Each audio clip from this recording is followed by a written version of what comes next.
What's up, family? You know me, hey, giving thanks and praises. Listen, I'm going to drop a little clip here on you guys. And this clip is about doomsday. You know, like to give you guys a little bit of everything to keep you informed, okay? Because you got to be up to date to know what's going on. There's one here too about another, they just invent a chip, but we know about chips before, that they're going to inject in your arm and to tell you if you got the job or not. Isn't that a chip just came out that they got inject in your arm to tell you if you got the job or not. You want a freaking chip? If you sneezing and coughing and you can't breathe good, you got the freaking job. You got the, you know you got. If you can't breathe good, you can't hold your breath for 15 seconds straight, you know that you got something wrong with you. So it's time to get yourself checked out. All right, anyway, folks, listen. This clip here now is about doomsday. Doomsday. Now, these people that got money to waste, to literally waste. Now, watch this clip now. He built a bunker that is 6 or 7 stories underground. Check it out. Check it out and tell me. I can give you my opinion on the end of the video. On the end of the video, I can give you my opinion about the friggin' this doomsday that he got here built. Doomsday shelter. Here we go, folks. Terrible is that one person in the United States and one person in Russia could decide all by themselves to have a nuclear conflict. How many nukes are there around the world? Who has them? There are about 14,000 nuclear weapons in the world. More than 1,000 of them are held by Britain, France, India, Pakistan, Israel, and China. Each of those countries has 200 or 300. Then Russia and the United States have 90% of the missiles. So the lesson is everyone has nukes now. But what exactly happens when these bombs go off? If you're knocking over concrete buildings, you're going to blow people to pieces. So there's a range of going out from distance in which you die from the blast wave tearing you to pieces, the radiation burning you up, the light wave burning you or catching you on fire. What happens when day one, a week later, a year later, what are we looking at? Well, when a nuclear weapon explodes, it sends out a burst of light. All right, I'm going to cut this short. He's talking stuff. Okay, hang on, folks. Survived the nuclear apocalypse before the world went to hell. So where do you go when you want to get off the grid? Kansas. Here in the heartland of rural Kansas, one man is offering millionaire preppers a high-tech way to avoid the apocalypse. Welcome to the Survival Condo. This former Cold War missile silo is now a luxury bunker built for the super rich. Going off the grid no longer means giving up a lavish lifestyle. Think of it kind of like Cribs in camo. From the outside, the security cameras, armoured guard, and 8-ton steel doors are the only sign you're entering a top-secret facility. In fact, this place is so top secret, I can't even tell you where it is. I'm here to meet the man behind the condo, Larry Hall, who's going to give me a full tour. So Claire, those doors that we just came in through weigh 8 tons each. So they're 16,000 pounds. They're armored steel filled with concrete. So you definitely hear that safety bang when the door closes. Inside, this 54,000 square foot complex boasts everything you could need to live through the end of days. Okay, let's get down and show you what's underground. Okay. Oh. You're not in Kansas anymore. We're going beneath Kansas. The survival condo is spread across 15 floors and goes 200 feet underground. At the top, under the dome, are the recreation facilities like the pet park and climbing wall. Underneath that are the mechanical level, medical bay, and food stores, with luxury living quarters spread across the next 7 floors. At the bottom, a further 4 floors house a classroom, a library, a bar, a gym, and a cinema. All right, so I'll show you a full floor unit. This is a 3-bedroom, 2-bath unit, and they have 9-foot ceilings. You see we've got all these high-end stainless steel appliances. And most importantly, even though I'm 11 stories underground, I've still got a window. When these windows are all on, you're coming out of the units and you see the birds flying and the sunset coming up and the rain and the weather changing. That's the input your brain is used to.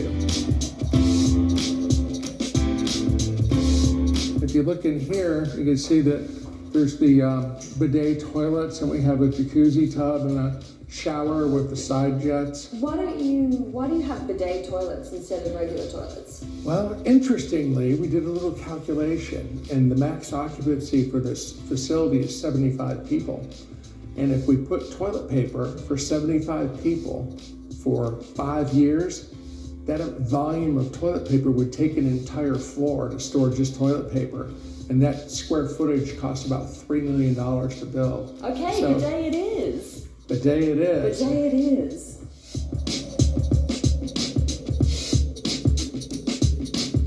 Pretty comfy. These are good mattresses.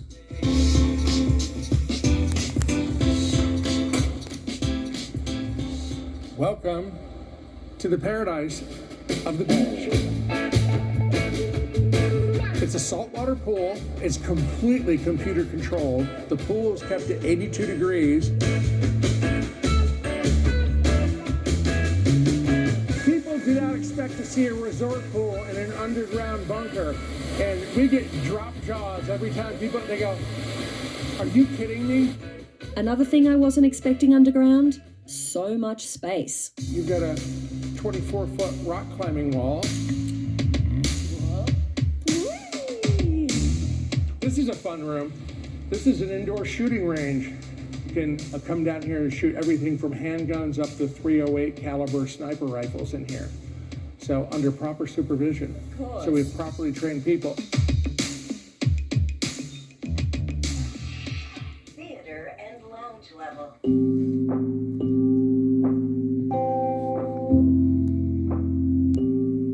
So we have this media database with about 3,000 movies on it. Anything in particular you're interested in? Do you have Armageddon? Oh, we got everything. For the super rich now.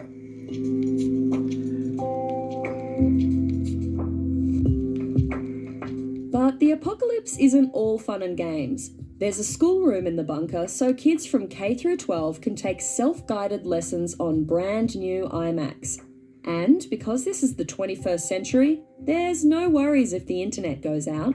This whole facility has an internet. And when you buy a unit here, one of the things that you fill out on your form are things that are of interest to you. And what we do is we put that into a device that is like a Google search engine. It goes out and it crawls over the internet and it downloads websites that have those keywords on them.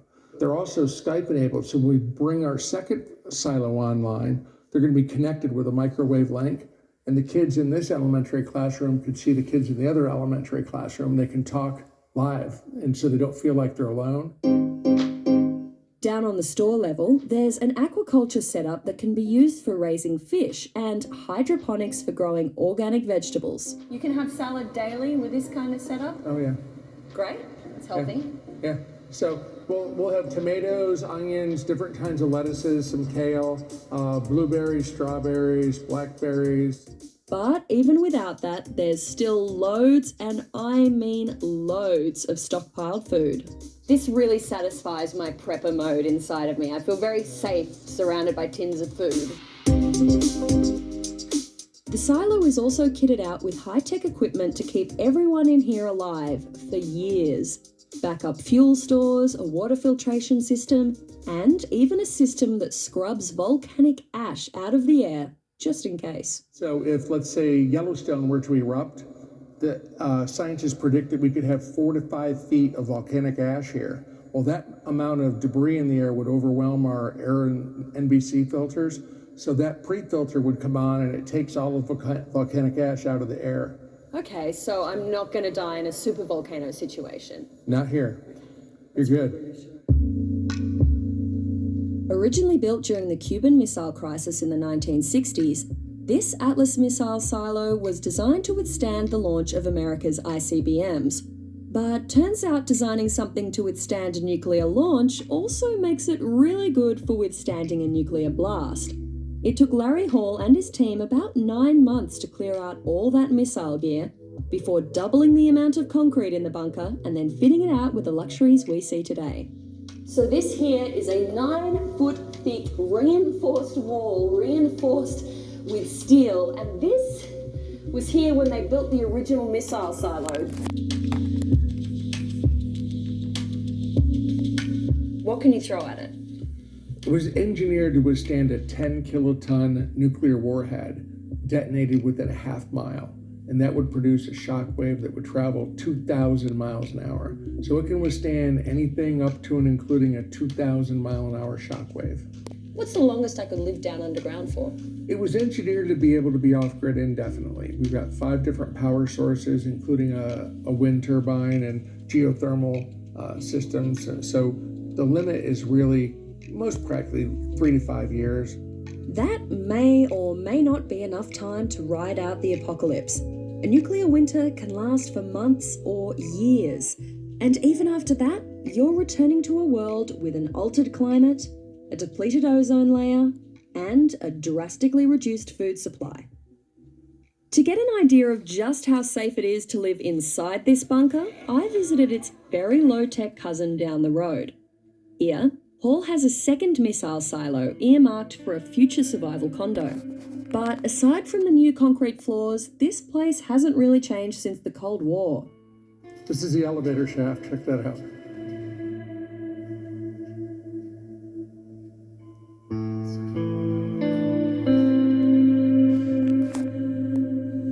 So this is up.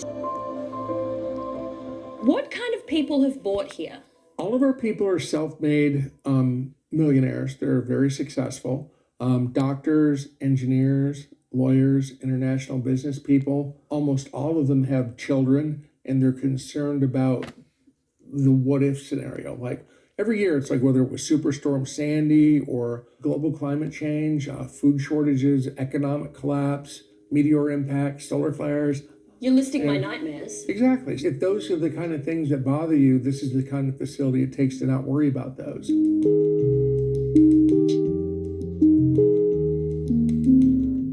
How much is it going to cost me?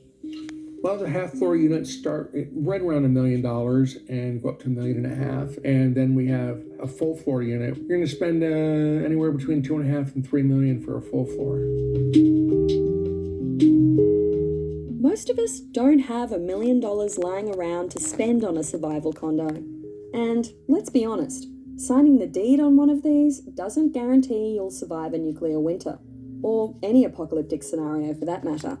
Luckily for the rest of us, there are thousands of innovators working on solutions to save humanity from the end of the world. I'm just going to have to keep looking for them. Okay, my take on that is this. It's all well and good. Having that bunker to live on the ground is all well and good. But see, they forget one thing, one scenario. We are overdue for a pole shift. And a pole shift means that the North Pole will go to the south and the south will go to the north. That means all the water going to come inland. So if they have a pole shift and you on the ground, sucker, you can't get out. That means you're going to have water above you. That means you cannot get out. You're going to have like 50 feet of water above you when you're on the ground. See, they're thinking, like I said, I'm not the fullest bottle in the 6-pack, but I think outside the box. For my research, we're overdue for a pole shift. That's why they got something called no climate change. Because the earth is going through a pole shift where the north go to the south and the south go to the north. Okay. If that happens, they can't get out. All the bunkers will be seized, locked down, and they cannot get out. So it's all well and good. I tell people, listen, whatever you do, like you said before, folks, nobody's going to do what? Get out of here what? You know what I'm saying? All right, folks. That's my take on that one. Much love. Peace out. One love.